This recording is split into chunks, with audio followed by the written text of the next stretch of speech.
Halo, dan semangat belajar untuk teman-teman semua. Ketemu lagi dengan Kakak Ananda Putri Nadila dengan mata pelajaran ekonomi. Hari ini kita akan membahas sesuatu yang sangat penting buat teman-teman semua yang ingin jadi pengusaha sukses, yaitu menghitung harga pokok penjualan atau HPP.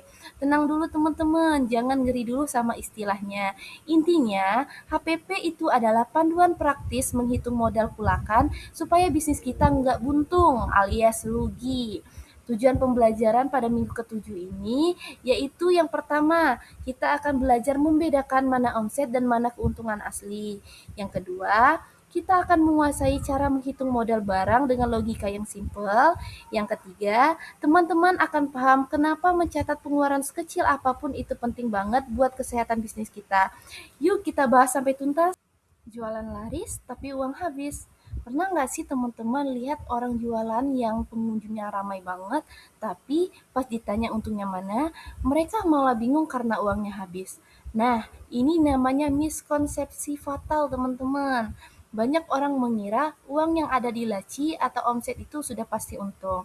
Padahal ada biaya tersembunyi yang sering terlupakan, seperti uang parkir pas kulakan, bensin, atau plastik pembungkus. Tanpa menghitung HPP, kita bisa merasa kayak mendadak teman-teman. Padahal sebenarnya modal usaha kita lagi digerogoti pelan-pelan sampai habis. Logika sederhananya begini teman-teman, seperti ember air. Kalau pusing lihat angka, bayangkan saja bisnis kita itu seperti ember air. Satu, stok awal. Ini air yang sudah sisa di ember dari bulan lalu. Yang kedua, pembelian. Ini air baru yang kita tuang karena kita belanja barang baru. Yang ketiga, stok akhir. Nah, di akhir bulan kita cek sisa air yang nggak kepakai. Logikanya, air awal ditambah air baru, lalu dikurangi sisa airnya, itulah jumlah air yang terpakai alias barang yang laku terjual. Selanjutnya, ini dia rumus kuncinya yang wajib kalian hafal teman-teman, yaitu HPP sama dengan persediaan awal ditambah pembelian bersih dikurang persediaan akhir. Atau kalau mau lebih gampang untuk diingat, yaitu apa yang ada di awal ditambah apa yang dibeli dikurang apa yang tersisa sama dengan apa yang terjual teman-teman. Misal nih, pagi hari kamu punya 10 roti di awal, siang kamu beli lagi 20 roti, total rotimu jadi 30 kan ya teman-teman. Nah, waktu malam hari kamu cek ternyata sisa di rak tinggal 5 roti. Berarti roti yang terjual adalah 30 dikurang 5 sama dengan 25 roti. Nah, nilai uang dari 25 roti itulah yang kita sebut HPP teman-teman. Selanjutnya ada komponen satu yaitu persediaan awal. Sekarang kita bedah bahannya satu-satu ya teman-teman. Yang pertama yaitu persediaan awal. Ini adalah nilai uang dari barang yang sudah nongkrong cantik di toko teman-teman pada tanggal 1 bulan berjalan.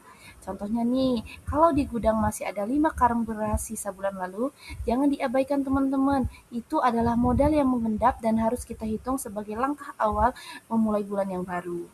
Nah, yang kedua ini sering bikin orang terkecoh teman-teman, yaitu pembelian bersih. Ingat ya teman-teman, ini bukan sekedar harga nota barang yang kita beli saja. Di ekonomi, kita harus jujur pada diri sendiri. Kalau teman-teman belanja ke pasar naik motor, lalu bayar ongkos angkut atau uang bensin, itu harus dimasukkan ke dalam harga beli barang. Jangan sampai pakai uang saku pribadi ataupun uang dapur, karena nanti hitung-hitungannya jadi berantakan teman-teman. Rumusnya keren tapi simple. Yang pertama yaitu kita ambil harga beli ditambah ongkos angkut.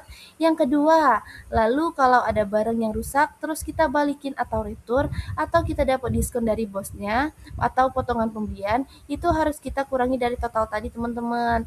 Kenapa harus sedetail itu? Karena pembelian bersih inilah yang menunjukkan berapa uang yang benar-benar keluar dari dompet bisnis kita untuk mendatangkan stok baru teman-teman. Jadi jangan lupa teliti di awal supaya tenang di akhir. Nah, poin ketiga ini yang paling krusial teman-teman, yaitu persediaan akhir. Kita harus rajin melakukan stok opname atau menghitung fisik barang di gudang setiap akhir bulan. Kenapa? Karena barang yang belum laku itu adalah pengurang biaya. Semakin banyak barang sisa, berarti modal yang terpakai atau HPP semakin kecil. Kakak ingatkan ya teman-teman, malas menghitung stok sisa sama aja dengan membuat laporan laba rugi lagi palsu. Jadi kita nggak mau kan ya teman-teman membohongi diri kita sendiri. Selanjutnya, biar teman-teman makin paham apa itu HPP dan bagaimana cara menghitung HPP dengan benar, ini kakak kasih contoh teman-teman yaitu studi kasus warung Pak Budi. Coba lihat contoh nyata warung Pak Budi yang ada di gambar ya teman-teman. Pak Budi punya stok awal 5 juta. Dia belanja lagi atau pembelian bersih 15 juta.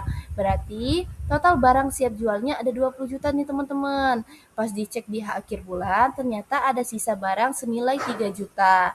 Jadi HPP-nya adalah 20 juta dikurang 3 juta, hasilnya 17 juta rupiah.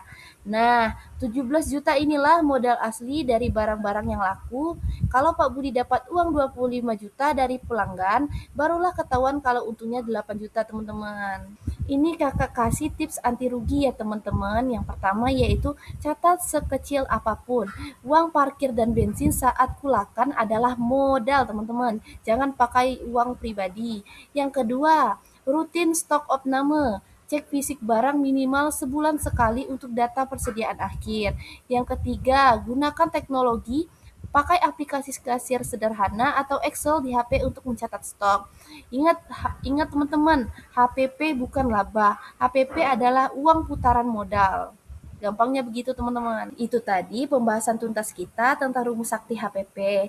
Sebelum kakak tutup pertemuan kita pada minggu ke-7 ini, silakan bagi teman-teman yang masih punya ganjalan atau pertanyaan soal cara hitung HPP, bisa langsung tulis di kolom komentar di bawah ya teman-teman, atau japri. Jangan dipendam sendiri, lebih baik bertanya sekarang daripada bingung nanti.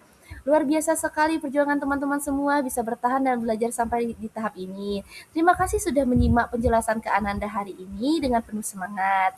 Ingat kutipan di layar ini ya teman-teman, salah hitung di kelas itu gratis, salah hitung di pasar itu rugi uang. Jadi, jadikan kelas ini tempat kalian bereksperimen.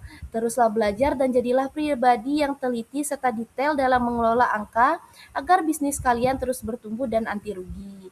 Tetap semangat, jaga kesehatan, dan selamat berjumpa di materi seru lainnya di minggu depan. Sampai jumpa teman-teman sekalian. Terima kasih.